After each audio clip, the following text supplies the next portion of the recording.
No. Get a grip. Maybe they're just delayed. I'm sure they're fine. Don't assume the worst. They were late. They should have made it across 2 hours ago.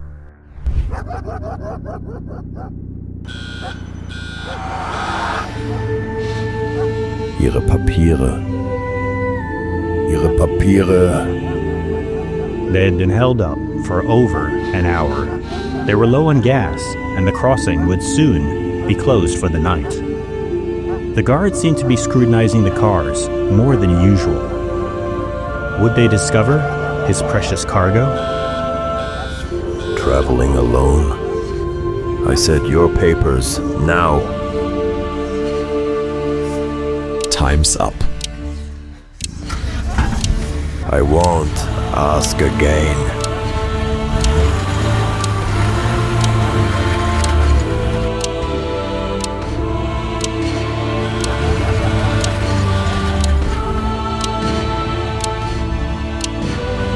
Turn it off.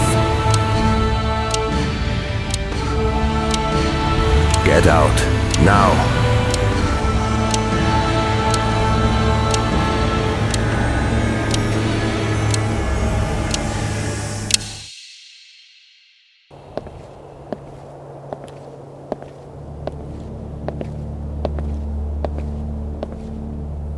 Manfred Koster.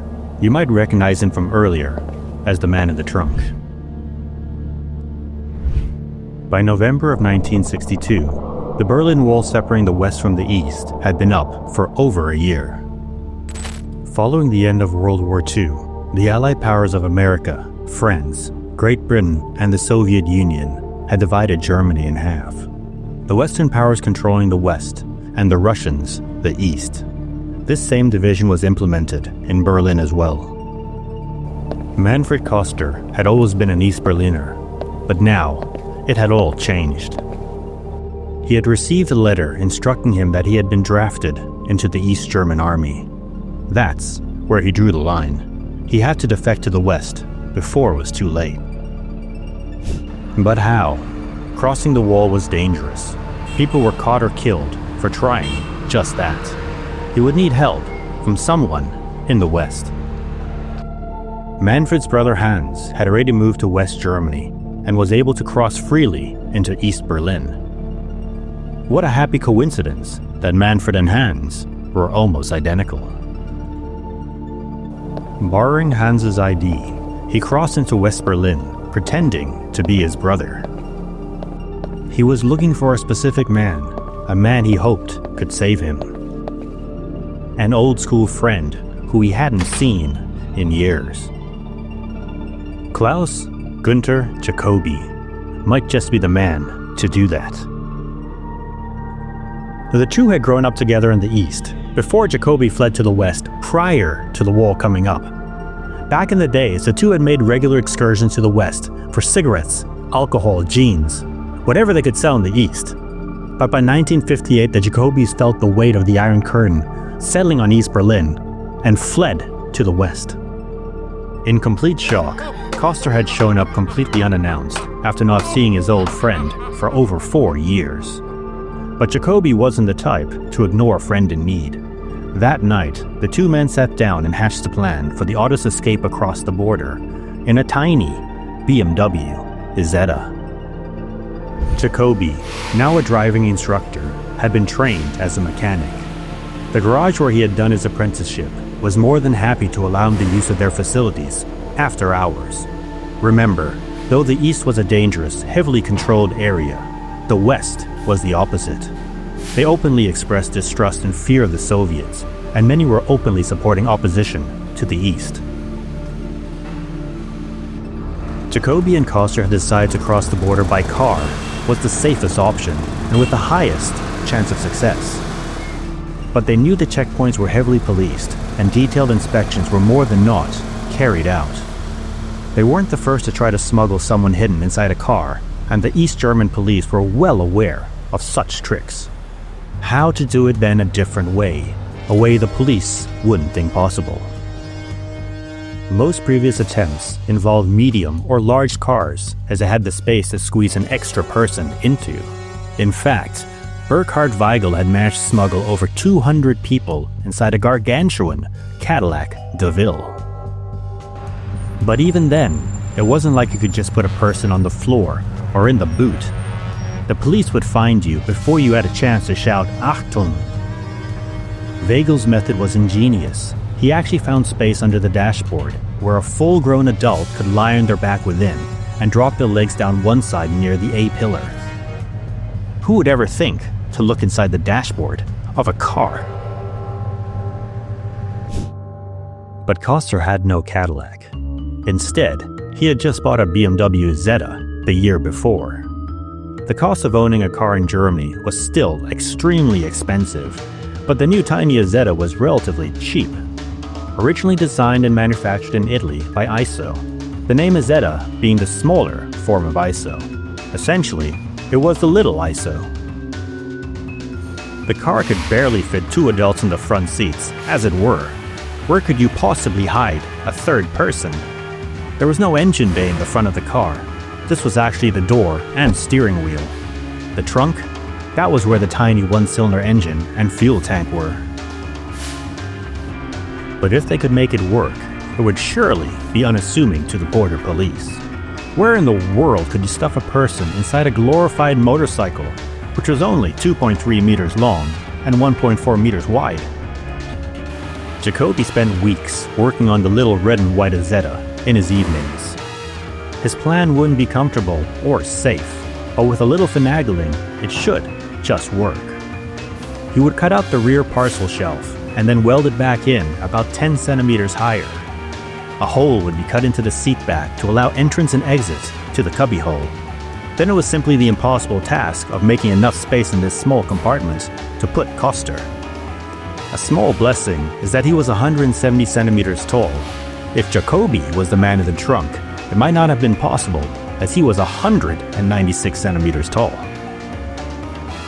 Anyway, next was to reroute the exhaust, remove the air filter, and any other bits and pieces which could be removed to create a little extra room. A new floor was fitted to avoid cooking Koster, and a piece of the left rear fender was removed so it wouldn't scrape on the ground with the extra weight. The real trick was to be done on the day of the escape. Right where Koster would lay was a 13-liter fuel tank. When he was to get into the car, it would be removed and left behind, being replaced by a minuscule, barely 2-liter bottle of fuel. If everything went according to plan, it should be just enough with hardly any extra to spare. The car was ready. The date of Koster's forced enrollment to the East German Army drew close, June 11th, 1963. It was now mid-May. The time to enact their little escape plan drew near. But Jacoby wouldn't be able to drive his Isetta. East Berlin allowed West Germans to cross over, but not West Berliners. This detail was also to affect Heinz Meixner, an Austrian who fell in love with an East Berliner while working there. When the couple was denied permission from the East Berlin government to move back to Austria, Meixner formed a plan to escape with his fiancée and her mother. He too decided crossing the border by car was the safest option, but he took a different tactic than Jacoby. He drove his scooter to the border, then feigned an engine problem, giving him time to measure the height of the boom gate, 95 centimeters. He then went around the West Berlin car rentals, looking for a car which was low enough to go under the beam. What he eventually settled on was an Austin Healey Sprite. With the windshield removed, it was 90 centimeters, just enough.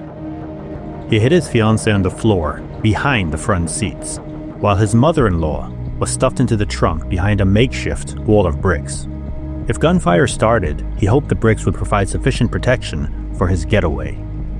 With everyone on board, he dropped the tire pressure as extra insurance and headed for the border crossing. As they reached the passport control, the guard studied his Austrian passport closely. His heart in his throat, the guard pointed at the customs office. Inspection. Meixner knew what he had to do. He nodded at the guard, then planted his foot on the accelerator and dumped the clutch, lighting up the tires as he accelerated through the crossing. They approached the beam. Meixner ducked as he went flying under it with centimeters to spare. He kept his foot hard down, and once he cleared the border, locked up the brakes and came sliding to a stop. They were in West Berlin. Back with the Isetta, Jacoby would need someone else to drive since, unlike Meixner, he was a West Berliner and couldn't cross to the east. A female medical student volunteered for the job. They did a test run, but she lost her nerve after being interrogated and held up by the border guards. Time was running out. If they didn't make their move soon, it would be too late for Koster. May 23, 1963. Jacoby received a phone call. 2 students volunteered to drive across the border and bring Koster back. They never revealed their names. It was safer this way. One would drive the Isetta with Koster in it, and the other would follow in a Volkswagen Beetle. There was no time to waste. They would do it today. 11 a.m. Jacoby explained to the men how the car worked, and most importantly, once they had Koster, they would have to remove the fuel tank and replace it with a small fuel bottle before proceeding back to West Berlin.